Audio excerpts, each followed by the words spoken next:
right, guys, I'm in New York. I went from Vegas and then I did a down day in Vegas and I flew to New York. Gonna do a couple of things in New York media-wise for Bellator and then take a drive out to Connecticut to the Mohegan Sun for Pitbull's fight this Saturday. You know, there was a change in the card. Josh Barnett was going to fight Ronnie Marks. Those two were supposed to fight at the very end of the year in Hawaii. Josh made it all the way to the arena, got sick as a dog, and had to pull out right before it was time to walk out and fight. So they redid the fight. Barnett versus Ronnie getting redone. That's what's going to be at the Mohegan. Well, not so fast. Josh failed a test. Now, I want to use these words just to make something really clear. In this industry, when somebody fails a test, if you hear that term, it's a drug test. Well, it doesn't have to be. It does not have to be a drug test. That's more of like a colloquialism that we use. And the reason I bring that up is because when it came out that Josh failed the test, everybody defaulted that it was a drug test, and they falsely defaulted to drug test. It was some other test, and there's a whole sort of medicals that you have to do. I mean, you have a number and plethora of tests, by example. It is just commonly used term, he failed the test, means drug test. Not true. Let's clear that up on Josh Barnett.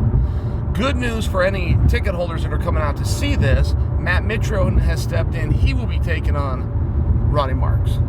Romero's in an interesting spot, and I would even call it a tough spot. So Dana comes out and says Romero's never getting another title fight, and he was using that actually as an example to just say Romero's performance surprised me tonight. I expect him to be much more aggressive and really maximize this opportunity. Okay, but that in of itself is still a problematic statement. Okay, there's a number of fighters within the UFC who are never going to get a title shot, but having it stated that you're never going to get a title shot is kind of a unique position. I mean, the UFC is largely about champions and contenders and nothing else.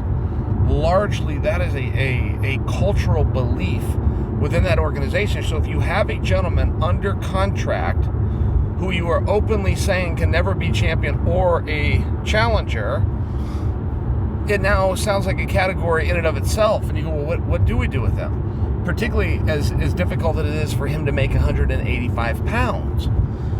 The general belief when you're in this spot is you just switch weight classes, get a fresh coat of paint, start over with an undefeated record, kind of like what Darren Till just did, right? He's only 1-0, but he's still one of the few top guys that's and oh. It matters. It's an easy way to do it, but I don't know that Romero wants to go to 205. I don't know that he wants to cut to 185 for fights that are either championship matches or number one contender matches. The reason I don't know is he's not been in that spot before. So I think before we start to figure out what is next for Yoel Romero, we just need to ask Yoel, and what are you going to do? What weight class do you want to do at? Do you have a different plan? Do you have a different idea, a path to a championship that you want to be heard on, a roadmap that you want to lay out? Let your wins and losses speak for themselves. I don't know what the answers to these questions are, but it does seem that he's in a very unique spot if we are to take at its word that he's not getting another title fight. That's just simply not stated about any other athlete in the organization. Who's got the scoop on Barboza trying to get released?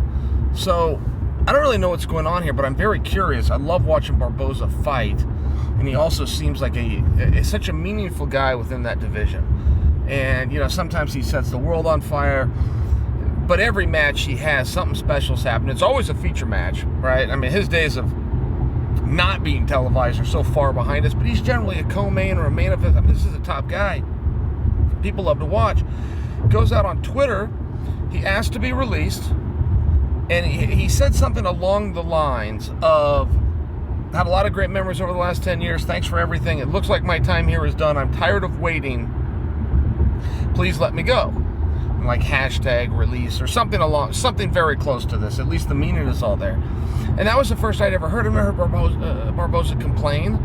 He said that he feels like he's been waiting. I suppose that's fair. If he's healthy and ready to go, I suppose that's fair. His last fight would have been against Paul Felder. That was the night that Khabib fought Poirier. Now, the reason I bring all of those players into this is that was the night of his last fight. Khabib has not fought since. Poirier has not fought since. Felder did have a fight. I bring this up because when he's talking about I'm tired of waiting, we then have to kind of identify, well, how long has he been waiting? And is it longer than he should have been forced to wait? I think that's a question you probably have to ask him. I'm just trying to paint in perspective for you. That was when Barboza's last fight was. I named 4 guys off the top of my head on the card. 3 of them have not fought since. So maybe in that regard it's in line, but if he wants to leave, and let's just say he does just have something to talk about, where does he go? And when we identify that organization, who's there for him to fight? And I'm not challenging his decision here. I'm asking a sincere question, which is, if we all like to watch Barboza fight, where do we watch Barboza fight? One thing about Khabib and Tony is it starts to get closer and closer. Khabib, for the first time ever, has pointed to his opponent, in this case being Tony, and said openly, this is the hardest guy I've ever faced. I respect this guy, this is the right guy, this is the right opponent, and this is a really hard fight for me. It's even remotivated me. Okay, I believe him, I like it all, I'm just wondering what he means by it, and let me tell you why I asked. Khabib is very predictable in his approach. He does the same thing over and over until somebody can stop it. We haven't met that guy yet. That is, push you into the fence, entangle you, pull you to the ground, and then bludgeon you. So when Khabib, who is going to fight the same style that he always fights, identifies Tony as a hard fight, what is it he's telling us? Is he telling us, I don't know that I can take him down? Is he telling us I'm not sure I can hold him down? I'm not sure I can bludgeon him when I get on top of him? I mean, don't forget, Khabib's only got a few things that you would point to if you studied the balance of his career. I mean, it's rinse and repeat over and over again. So when he sees Tony and sees this as a tough challenge, what is it about those 3 parts is he saying? It's going to be hard to push him into the fence, hard to take him down, or hard to beat him up when you get him there. Those are the 3 elements to Khabib's game, and it does make me wonder how he's going to approach this. If you were to look at these 2, it just straight up, who is the better wrestler? And I do get asked that a lot, particularly in private, but that one's a little bit harder to answer than you would think, because if I was to turn to resumes, Tony Ferguson, who's got a national wrestling champion, in resume, in large part would win that contest. But if you were to look at MMA and takedowns and functionality from an MMA posture, which is upright and down, obviously you could turn to Khabib, right?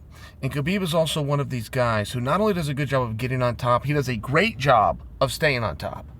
So many people that break down and give numbers to MMA love to talk about the takedowns of Khabib and the takedown defense of Khabib, but they are missing that second component, which is once you get to the floor, can you keep a guy there? And the answer of Khabib, the answer is yes. And if you're training for him, these are the 3 things that you have to identify: getting to the fence, giving up the takedown, getting held down on top. So if you're Khabib and you're identifying Tony's a hard fight, which one of those 3 does he give you problems with? Where does Kevin Lee fit into all this? Okay, well, he's up soon Saturday taking on Charles Oliveira. Little bit of a surprise match for me. You know, Kevin was coming off this huge win. Madison Square Garden, Gregor Gillespie, first round knockout of the night bonus. And then he started getting into like a public dispute, which has gone on for about a year now, but it started to heat up again with Islam. And then all of a sudden, Cowboy Oliveira's name comes out of the hat. He and Kevin are going to fight. Okay. So, main event, long fight. I would fully expect Kevin to be able to control position. The question with Kevin Lee is, does he want to control position? Or does he want to stand up and kickbox it out for a little bit? So that's one of the big things. And when you look at, Cowboy, he's a gritty guy. I found him to be a little bit more gritty as of late. I would think he was one of those guys when he started his career that kind of was dipping his toe in it, maybe didn't believe in himself fully.